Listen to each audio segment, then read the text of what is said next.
Hello everyone, this is Dragon334K here with my WWE Backlash France 2024 review. And must I say, it was a pretty good event.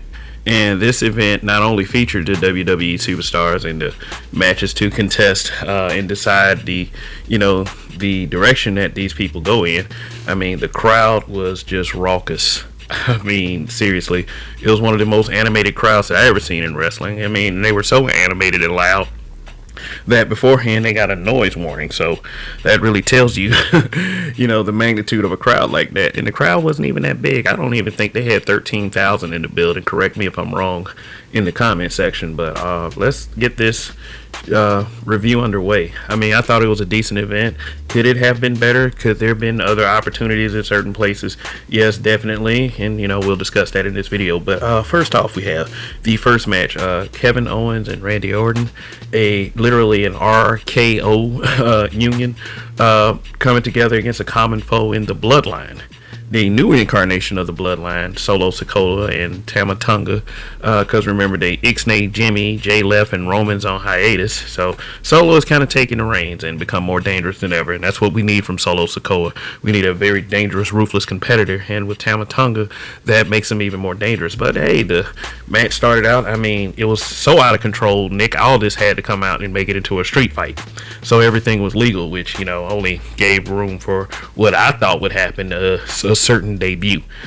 People have been anticipating ever since this guy signed the debut of Jacob Fatu. So let's see if it happens by the end of this match. And there were a couple spots. I mean, Kevin Owens frog splashing Tama Tonga through a table off of the apron. Then RKO here and there, and Samoan drop through a table.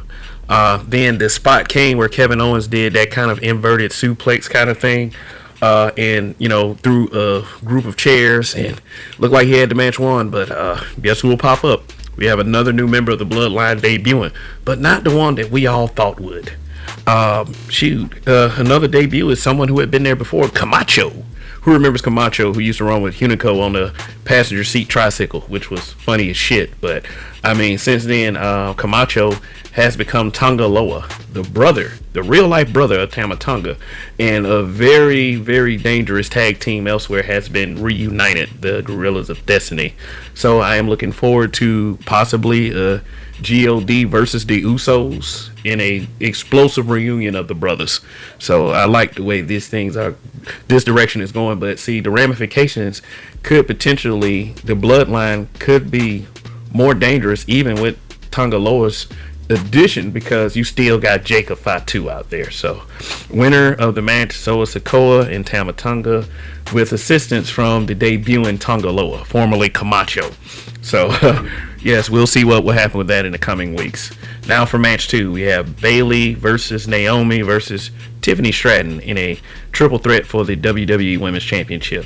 And let me tell you something, the crowd loves Bayley. Every time she goes to goes somewhere in Europe, she, the song, "Hey Bayley," y'all know the rest of it.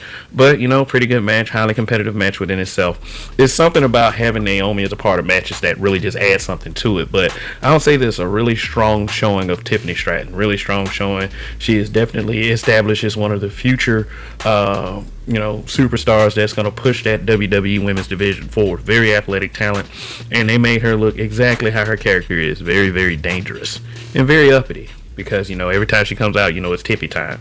But with a tandem effort and and a competitive spirit, Bayley and Naomi were able to avert the menace known as Tiffany Stratton by giving her a 1D, which I thought was cool. And then a roll-up combination into a roll-up led to Bayley's victory. So very good sport by Naomi, sportswomanship rather. But yeah, we'll see how long this good sportswomanship lasts with Naomi. I mean, because it's all about being the champ, right? So Bayley retains the WWE Women's Championship. Like I said, very good showing by all three, especially Tiffany Stratton. Just give her due. She's doing real good ever since she transitioned to the main roster.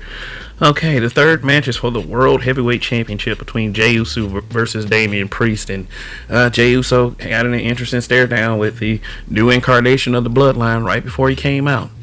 And Paul Heyman just looks like he is in just absolute fear, because I guess the new thing is to intimidate Paul Heyman. The look Tonga Loa gave Paul Heyman as they were raising their bloodline finger, it was just, it told quite the story. You are on our page or else.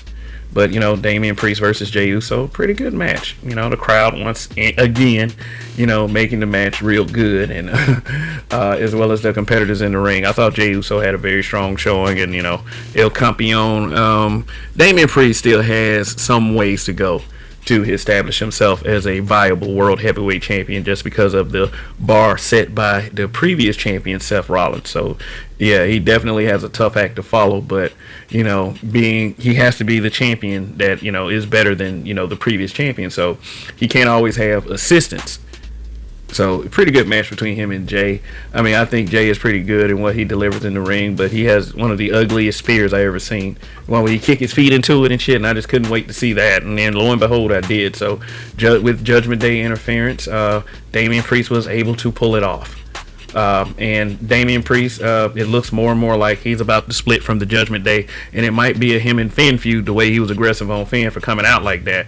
Because it's like, the story is, I believe Damian Priest is making a face turn. So, winner, Damian Priest, he retains the championship.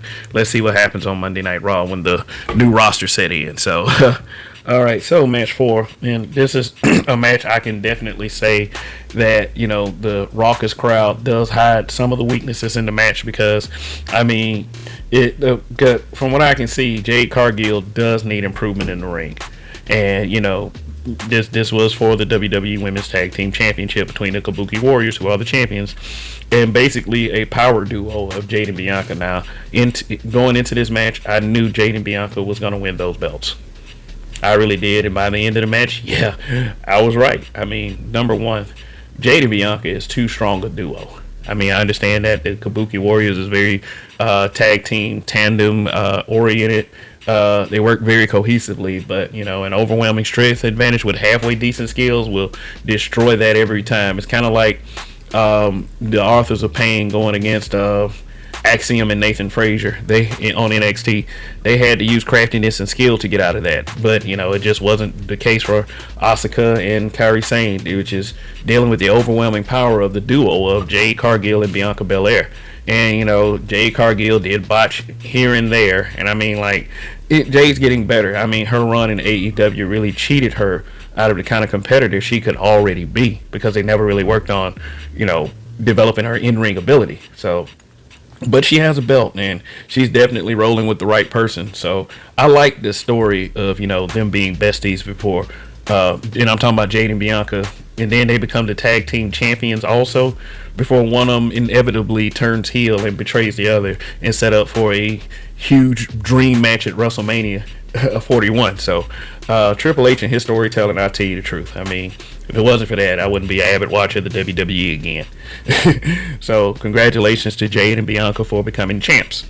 And now we have our main event, the WWE Universal Championship, a Bullet Club main event. I mean, this event really had sort of a Bullet Club influence, if you know anything about, how they went down in New Japan. But I had AJ Styles versus Cody Rhodes, who is the champion. And, outcome, I knew Cody would come out the winner and retain the championship.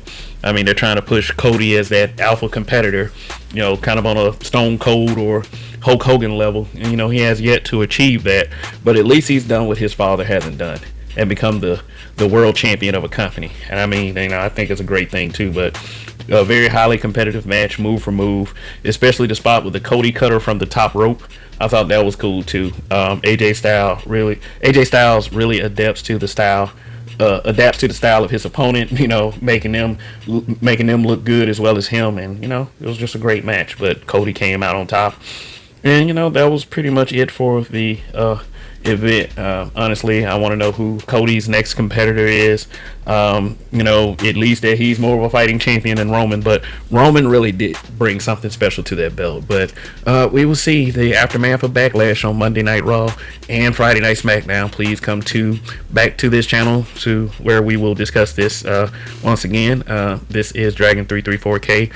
Overall, I do think that the Backlash pay-per-view was very good. The crowd had a lot to do with it, and I wish more crowds were like the crowd in France. Very impassionate fans. fans that love to have a good time, and it really does add to the show. Kind of reminds you of how ECW was back in the day, except for less vulgar. But anyway, that's it for the video. This is Dragon 334K. I hope you enjoyed WWE as much as I do, and I'll see you next time.